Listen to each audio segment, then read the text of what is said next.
પડ્યા. બાકી મૂળ બધા ઋષભદેવ ભગવાને બધાએ એક્સેપ્ટ કરેલા છે કે તીર્થંકર ભગવાન છે. પછી થોડું ચેન્જ આવતું જાય છે, પણ એ બધું ચેન્જ આ વાળાબંધી મારા તારી મારું પોતાનું સાચું કરવા, પોતાનું વધારવા, બીજું ખોટું એમ કરીને આપણા હિન્દુસ્તાનમાં બધા ધર્મોમાં થોડા આવા જુદા જુદા મતભેદો થઈ ગયા છે. પણ મૂળ પુરુષોને આ કોઈ મતભેદ હોતા નથી. શું કોઈ કૃષ્ણ, રામ કે મહાવીર ભગવાન કે બધા તીર્થંકરો ભગવાને અંદર કોઈ મતભેદ ના હોય. શું કોઈને એમ નથી કે અમે સાચા છીએ પેલા ખોટા છે. કૃષ્ણને એમ નથી કે હું સાચો ને રામ ખોટા ને મહાવીર, એ લોકોને આવું કશું હોય જ નહીં. આ તો ભક્તોને પ્રોબ્લેમ છે, એમને કશું પ્રોબ્લેમ નહોતો. ભક્તોને કહે કે મારા રામ સાચા ને મારા કૃષ્ણ સાચા. અરે એક સરસ અમારે ત્યાં એક ગામડેથી એક ભાઈ આવતા હતા. એ છે તો એ અમારે ત્યાં પહેલી વાર જ અચાનક આવી ગયા હતા અને સત્સંગ કરવા. ગામડેથી કોઈને ત્યાં મેં મહેમાન તરીકે આવ્યા છે. અને પેલા મેં જેના યજમાન હતા, યજમાન સત્સંગમાં આવવા નીકળતા હતા ને આ ભાઈ આવ્યા. પછી ચા પાણી કરીને પછી ધીમે રહીને એમને કહ્યું કે ભાઈ અમે તો બધા સત્સંગમાં જઈએ છીએ, તમારી જો ઈચ્છા હોય તો આપણે જઈએ, ચાલો તમે આવો છો નહીં તો પછી આપણે ઘરે બેસીએ. તો ના ના, મને તો હું તો સત્સંગી જોડું છું, મને લઈ જાઓ.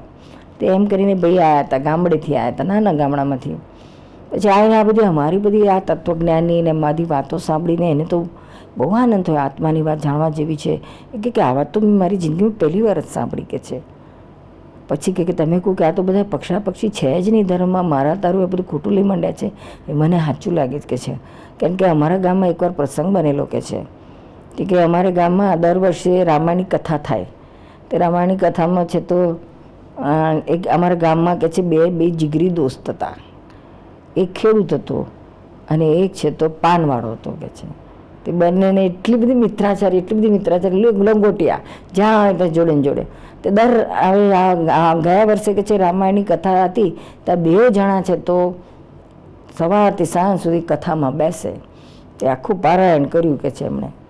પછી કથા સાંભળતા બેમાંથી પેલો પાનવાળો છે તો હનુમાનજીનો ભગત થઈ ગયો અને પેલો ખેડૂત છે તો રામનો ભગત થઈ ગયો. પેલો કહે કે રામ સૌથી મહાન, તો પેલું કે ના હનુમાન મહાન કે છે. પેલું કે ના હનુમાન ના હોત તો રામની કિંમત કોણે કરી હોત. એટલે પણ પેલા રામ ના હોત તો કોની કિંમત કરત હનુમાનજી, ખાલી પૂછડું જ લયા કરત કે છે. એટલે આ બંને એવા બાજ્યા તે ઝઘડ્યા. મારા પેલું કે રામ મહાન ને પેલું કે હનુમાન મહાન. તે કરી 2 બાજ્યા તે લાકડી ઉછાળીને 2 માથા ફોડ્યા કે છે. જીગરી દોસ્તો હતા તો આવું થયું. બોલો. તો હવે આપણા લોકોને હવે આપણે રામને હનુમાનજીને પૂછે કે ભાઈ તમને કંઈ પ્રોબ્લેમ છે અંદર તો શું જવાબ મળે આપણને? અને આ લોકો અમથા માથા ફોડે છે. બોલો. એટલે મૂળ વાતને કહે છે કે બેન આ તો મેં પહેલી વાર સમજ્યું કે આવું બધું તો કોઈ છે નહીં, આ સાચી બનેલી હકીકત છે. અને ત્યાર પછી ભાઈ તો બહુ જ સમજી ગયા કે ના આ બધી બધાએ આ જ સમજવાનું છે. શું કે આ આપણા પ્રોબ્લેમ છે, કોઈ ભગવાનોને પ્રોબ્લેમ નથી. ભગવાને કોઈ વાળા સંપ્રદાય કર્યા નથી કે આ મારો ધર્મ આ છે ને મારો આ નીતિ નિયમો છે ને આ મારા છે તો બધા પૂજા પાઠ કરવાના બધા છે, હું ભગવાન છું, મારું આમ કરો મારું તેમ કરો. કશું કોઈ કહ્યું નથી. બધાએ તો એક જ તત્વજ્ઞાન આપ્યું છે કે તમે તમારા આત્માને ઓળખો અને તમારા જીવનમાંથી ક્રોધ, માન, માયાલોભ, રાગદ્વેષમાંથી મુક્ત થાવ અને મોક્ષને પામો. અમે એ રસ્તે જઈ રહ્યા છીએ ને તમે પણ એ રસ્તે આવો. આ ચોખ્ખું બધાએ કહ્યું છે. પછી પાછળના લોકો એમના નામથી એમના જીવન ચરિત્રો ને એમને ભગવાન તરીકે ને ભગવાનની બધી લીલાઓ ને બધું જાતનું બધું વર્ણન કરી. ખોટું નથી, લોકોને એની જરૂર છે પણ મારા તારીની જરૂર નથી. કોઈ ખોટા નથી, બધા સાચા છે, બધા ધર્મો સાચા છે.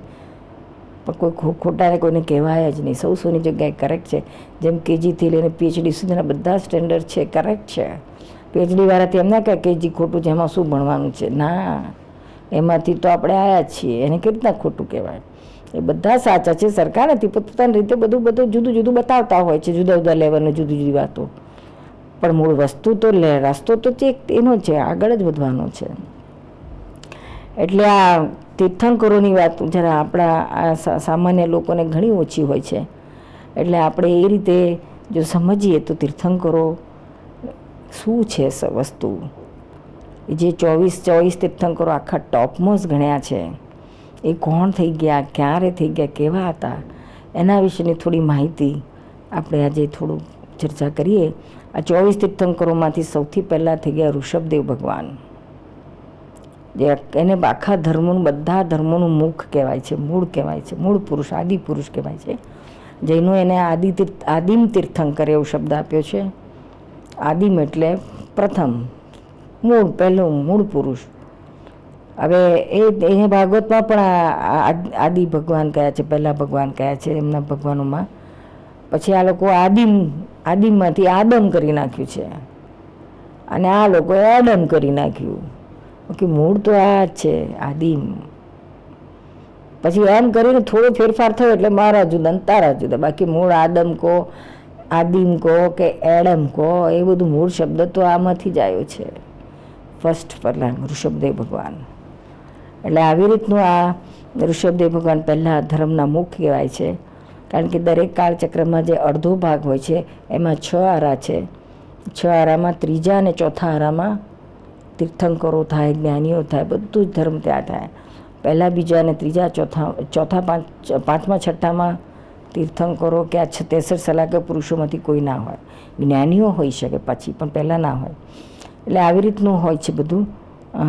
એમાં ઋષભદેવ ભગવાન ત્રીજા આરામાં થયેલા, એને યુગલિક કાળ કહેવાય છે. અને એ તીર્થંકર ભગવાન, એમના પહેલાંના તીર્થંકર ઋષભદેવ જન્મ થયો તે પહેલાંના 12 ભવોનું શાસ્ત્રમાં વર્ણન છે કે 12 ભવ એમણે કેવા ગયા હતા. 12 ભવ એટલે 12 ભવનું વર્ણન 12 કેમ નક્કી કર્યા? તો કે 12 ભવ પહેલાં એમને સમ્યક દ્રષ્ટિ પ્રાપ્ત થઈ હતી. એટલે સમ્યક દ્રષ્ટિ પ્રાપ્ત થયા પછીના ભવોની જ મહત્વતા છે. એટલે પહેલાં તો અહંકારમાં તો ગમે તેવું ગાંડું ગયેલું હોય અને ગમે ત્યારે ગમે તે દિશામાં દોડે અહંકારથી. સમ્યક દ્રષ્ટિ થાય એટલે એની છે તો આખી જીવન એનો માર્ગ આખો બદલાય છે. સમ્યક દ્રષ્ટિ એટલે સમ્યક દર્શન, જે આમાં વેદાંતમાં સમ્યક દર્શન કહે છે, જૈનિઝમમાં પણ સમ્યક દર્શન કહે છે, સમ્યક દ્રષ્ટિ કહે છે, સંકિત કહે છે. એટલે દ્રષ્ટિ, મિથ્યા દ્રષ્ટિ અને સમ્યક દ્રષ્ટિ. મિથ્યા દ્રષ્ટિ એટલે જ્યાં સુધી આપણને, ધારો કે મારું નામ નીરુબેન છે, તમારું નામ ચંદુભાઈ મગનભાઈ, પણ એવી જ્યાં સુધી આપણને માન્યતા છે કે હું ચંદુભાઈ છું કે હું મગનભાઈ છું, ત્યાં સુધી એને મિથ્યાત્વ કહ્યું છે. કારણ કે ધારો કે તમારું નામ ચંદુભાઈ છે તો ચંદુભાઈ તો નામ છે. ખરેખર તમે ચંદુભાઈ છો કે ચંદુભાઈ તમારું નામ છે? શું લાગે છે? ચંદુભાઈ નામ જ છે ને, તમે થોડી ચંદુભાઈ છો રિયલમાં. જેમ આપણે તો એમાં બધી આપણા ગામમાં બધી દુકાનો હોય છે ને, જાત જાતની દુકાનો, બધી દુકાનો ઓળખવા માટે ઉપર પાટિયા મારે છે ને, આસો પાલો કે કલા નિકેતન કે ટીપટોપ પ્લાસ્ટિક કે ટીપટોપ ફરસાણ, આ બધું જાત જાતની બધી દુકાનને પાટિયા મારે છે ને. એવો ચંદુભાઈ એક પાટી જ છે ને. શું લાગે છે? ચંદુ પાટિયું નહીં? પાટિયું જ છે. પણ આપણને એવું રોંગ બિલીફ થાય છે કે હું જ ચંદુભાઈ છું. એટલે શું થાય, કોઈ કહે ને કે ચંદુભાઈ આવા છે, તેવા છે, ખરાબ છે, તો તરત આપણને અંદર અસર થઈ જાય, દુઃખ થાય. મને કહે છે, હું થોડી આવો છું. પણ જો ત્યાં આ સમજણ રહે કે આ ચંદુભાઈ એટલે કોણ, આ કહે છે ચંદુભાઈ નાલાયક છે, પણ તે કોને કહે છે? પાટિયાને કહે છે, મને થોડી કહે છે. જો આટલી સમજણ તેકડી હાજર રહે તો જરાય ભોગવટો ના આવે, જરાય દુઃખ ટચ ના થાય. આ તીર્થંકરોએ આ વસ્તુની જ મુખ્ય એમ્ફસાઇઝ કરી છે કે તમે આ નામ સ્વરૂપે નથી, તમે એના માલિક છો, દુકાનના માલિક છો, તમે પાટિયું નથી. જન્મ્યા ત્યારે આપણે શું નામ કહેશે, લખી લાયા હતા નામ, એ તો પછી જ આપવામાં આવ્યું છે. અને મરી જાય તો નામ લઈ લે છે, મ્યુનિસિપાલિટી કાપી નાખે છે, ગયા એટલે શું કહે, ચંદુભાઈ ગયા એમ ના કહે, ચંદુભાઈ ના કહે, પછી તો કે નનામી ચાલી, નામ હતું તે લઈ ગયું. એટલે જે ચેન્જ થાય, અને આપણે આજે કાલે ચેન્જ કરવું તો થઈ શકે નામ, નહીં? ચંદુભાઈને બદલે તમારે મગનભાઈ રાખવું હોય કે ચંદ્રકાંત રાખવું હોય કે જે રાખવું હોય તે રખાય. બદલી શકાય આપણે કેવી રીતના હોઈ શકીએ? શું આપણે હિન્દુસ્તાનમાં તો રિવાજ છે, બહેનોને લગ્ન પછી હસબન્ડે નામ ના ગમે તો બદલી નાખે. ચંપા હોય તો ચાંદની કરી નાખે. હવે જે બદલી શકાય આપણે છીએ જ નહીં. એટલે આ કહેવા માગે કે તમે આ નામધારી નથી, તમે નામના માલિક છો. એટલે માય નેમ ઇઝ ચંદુબેની, એ નેમ છે. તમે આ એમ ચંદુબેની, પણ માય નેમ ચંદુભાઈ. આ ડિફરન્સ રાખવાનો છે, સેપરેશનનો.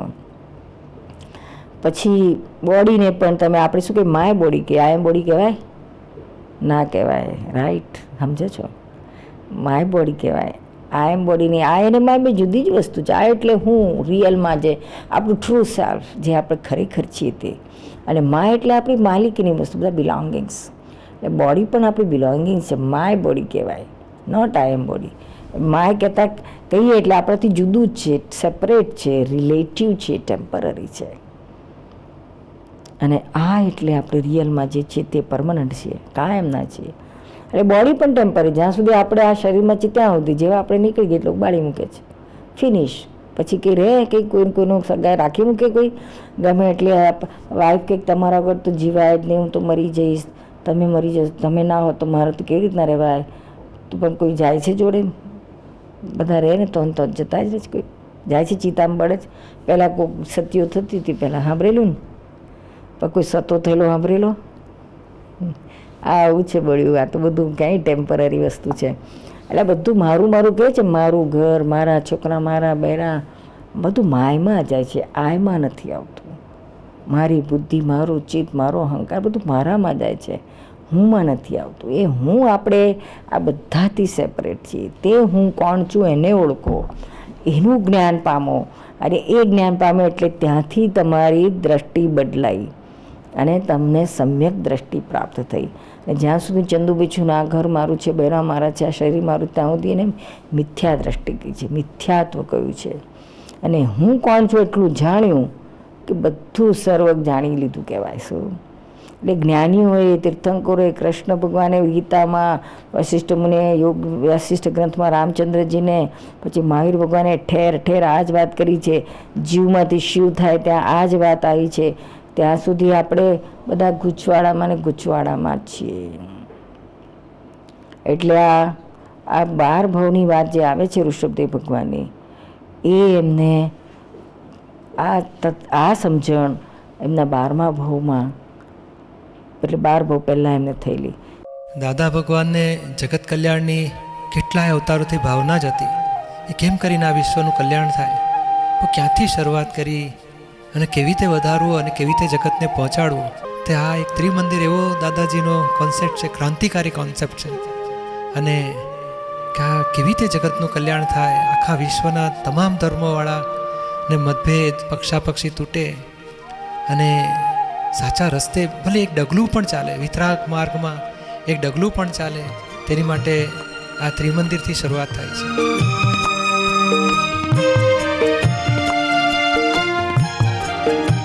લોકો તો જ્યારે પગ મૂકે છે મંદિરમાં ત્યારે કે છે આ અલૌકિક વાઇબ્રેશન આવે છે, ભગવાન સાક્ષાત બેઠા હોય અને હૃદયમાં ભગવાન છપાઈ જાય છે, ભૂલાતા જ નથી. અને ગમે તે ધર્મ જ્ઞાતિનો હોય એને. It's Dada Bhagwan Foundation presentation. Trimandir Sankul, Adalaj, District Gandhinagar, Gujarat. Phone 9327 010101.